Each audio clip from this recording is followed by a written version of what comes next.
This is Edgar's Army, a group of devoted fans who have been pivotal in advocating for the Hall of Fame candidacy of the Mariners legend. There's the man who launched the first website making Edgar's case, all the way back in 1999, and the story behind Edgar Martinez drive. By every indication, it's finally going to happen Tuesday. Really and truly. And just in the nick of time. Jeff Idelson, president of the Baseball Hall of Fame, will step to the microphone on MLB Network and read off the newest group to enter the hallowed Cooperstown grounds. And along with Mariano Rivera and Roy Halladay, this year's Gimmies likely will come the words Seattle baseball fans have been waiting a decade to hear. Results announced 3 p.m. Tuesday. Track Edgar's half vote count. Edgar Martinez. Now, mind you, the man himself is not ready to concede anything, as he awaits the announcement of the Baseball Writers Association of America vote in his 10th and final year of eligibility. "The feedback I get is very positive," Martinez said Thursday. "But in the back of my mind, I know there's a chance it might not happen. I'm still realistic about that possibility. That's what happens when 9 years of ballyhooed Hall of Fame announcements in mid-January have brought nothing but disappointment of varying degrees to Martinez. There was the promising start, a solid 36.2% his first year on the ballot in 2010, which seemed a viable jumping-off point.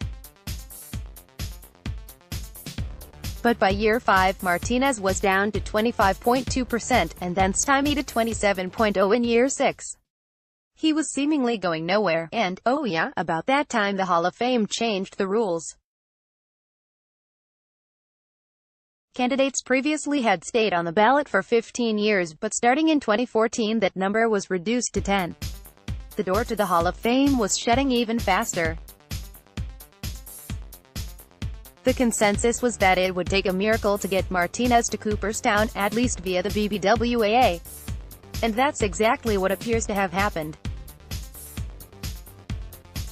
With appreciation for analytics growing, with passionate and convincing arguments on his behalf appearing with greater frequency, with an increasing number of his peers advocating on his behalf, with space on the clogged ballot starting to free up, Martinez's vote total began to soar. From that seemingly hopeless 27% in 2015, Martinez jumped to 43.4% in 2016, 58.6% in 2017 and 70.4% last year.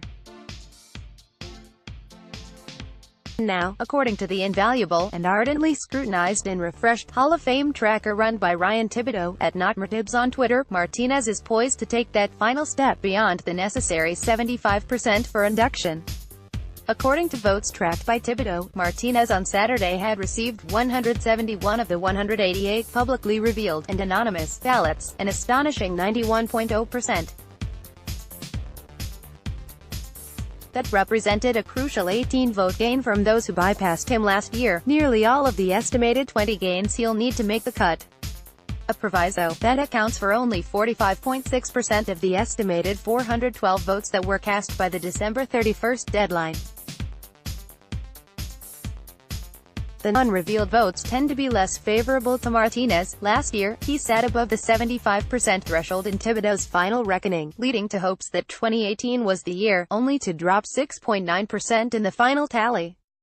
That said, Thibodeau is bullish on Martinez's chances, which is another highly positive sign. No one understands the voting trends, and potential pitfalls, more than him. And several analysts who take Thibodeau's numbers and project statistical odds for candidates have placed Martinez as close to a lock. Up to this point, he's basically made the gains he's needed to make. Thibodeau said, "I don't think you could have realistically expected him be in better position through 45%.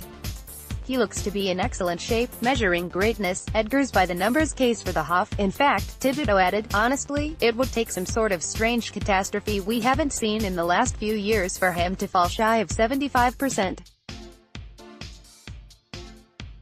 He's in the best position you could expect him to be." With the growing sense of inevitability attached to Martinez's Hall of Fame candidacy, I contacted several members of what I will dub Edgar's Army, a group of devoted fans who have spent years, in some cases decades, showing their support for him in a variety of powerful ways. Just ask Thibodeau. There's nothing quite like Edgar fans.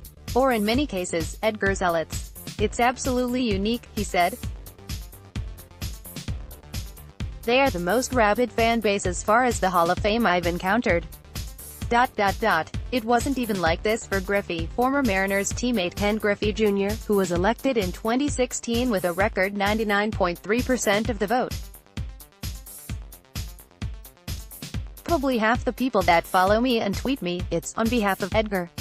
Thibodeau even noted with some melancholy, "I've been thinking this entire voting cycle, I'm going to be a little sad when this year is over.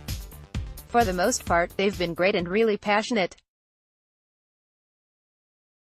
I get the sense everyone is getting their hopes up, and trying not to get their hopes up." Tim Ratzlaff left poses with former Mariners star Edgar Martinez at an Everett Aquasox game in 2008. Photo courtesy, Tim Ratzlaff. The Catalyst. Speaking of not getting one's hopes up, Tim Ratzlaff says, "I'm still gun-shy. I was hopeful last year, and it all faded at the end. Few, if any, people jumped full bore on Edgar's Hall of Fame bandwagon earlier than Ratzlaff." The Edmonds resident can pinpoint the day. In fact, it was the summer of 1999, and he was on family vacation in Klamath Falls, or while his wife and 3 children were at the swimming pool, Ratzlaff stayed in the hotel room and watched Baseball Tonight on ESPN. Tim Kirkjian was making the case that Martinez was starting to put up Hall of Fame numbers. Ratzlaff's curiosity was piqued. When he got home, Ratzlaff crunched the numbers himself, numbers that would grow even more impressive in subsequent years, and came even more firmly to the same conclusion as Kirkjian. In 2001, Ratzlaff created a website, http://www.abram.com/edgar.htm, devoted to Edgar's Hall of Fame credentials, with the banner, "Bound for Cooperstown." It remains up to date, though Ratzlaff, now 71, stopped updating it after his wife's death. He remains a walking computer of Martinez statistics that he is eager to share. For years, he thought he was fighting a losing battle. "But I persevered," he said. "It's interesting.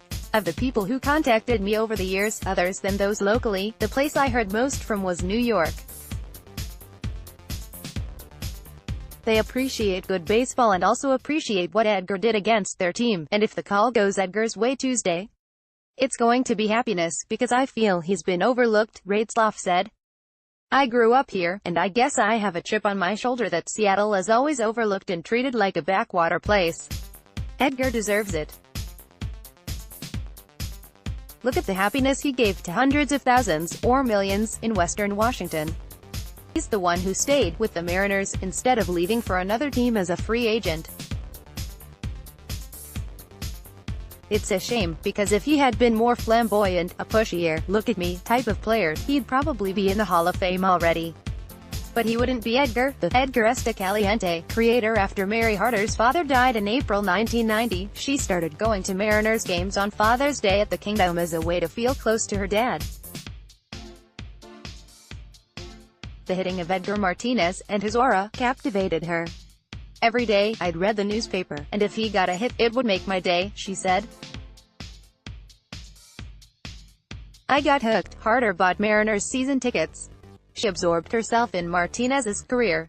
One day her then-husband suggested she make a banner for Martinez.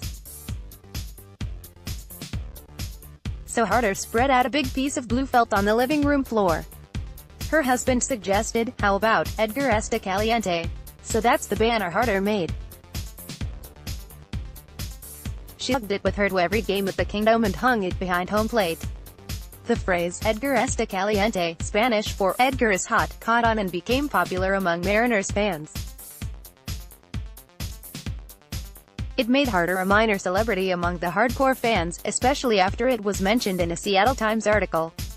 One day, she was at her seat, section 201 row 1, seat 1, when Edgar's fiancée Holly Beeler approached her. She asked if Mary would like to go to the wedding. "When I walked to my car, I felt 12 feet high," Harder said. At the wedding, when Martinez went through the receiving line, the shy Harder said, "I'm going to kiss you," and gave him a peck on the cheek. For years, Harder kept a Martinez scrapbook. The Edgar Está Caliente banner still sits at her home. When he became the Mariners' hitting coach in 2016 and Mary saw him for the first time during the broadcast, "I went to the TV and kissed it." And when the Mariners retired his uniform number 11 in 2017, she went to the game, and of course I cried the whole time. What is it about Martinez that touched her heart so deeply? Harder is 68 and still living in Seattle. The question strikes a chord. His seriousness, his consistency, the respect and honor, she said with a catch in her voice. "I loved my father, I'm going to start crying. He was a civil engineer, a gentleman, a wonderful man. I miss him. I substituted Edgar for my father. He made me happy. And if and when Martinez goes into the Hall of Fame, oh, I'm going to be thrilled," she said. "I want to be there." David Crocker, right, takes a selfie with former Mariners star Edgar Martinez. Photo courtesy, David Crocker. The Advocates in the early 1990s, when social media as we know it was just a gleam in Mark Zuckerberg's eye, Scott Sistick joined an email distribution list devoted to the Mariners. Among the 40 to 60 fans were his future wife, Michelle, and, unbeknownst to him at the time, a rising local politician named Greg Nichols. At one point, as Martinez's exploits grew, Sistick typed out, "Edgar is great. Someday they should honor him by naming Atlantic Street after him," says Sistick. "Now, I threw that into the woods, kind of went, ha ha ha, and pretty much forgot about it." But then Nichols was elected mayor of Seattle, and one day out of the blue in 2004 he sent Sistick an email. "Scott, remember way back when you suggested to name a street after Edgar? Stay tuned. I'm working on something, and I want you involved." Cut to a man named David Crocker, who in 2004 was on his own mission to make Edgar Martinez Drive a reality. Working independently of Sistick, he set about raising the money necessary to cover the cost of the signs. While Crocker was doing an interview on KJRAM with Mike Gastineau to present his case, former Mariners outfielder Dave Henderson called in and pledged half of the money still needed. Gastineau covered the other half. A Detroit native, Crocker was moved to the effort by his remembrance of Alkaline Drive outside Tiger Stadium.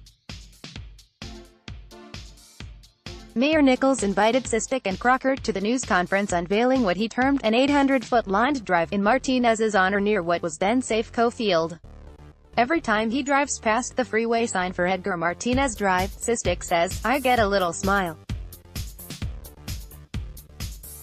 It's my little part of history left on Seattle. More than a decade has passed."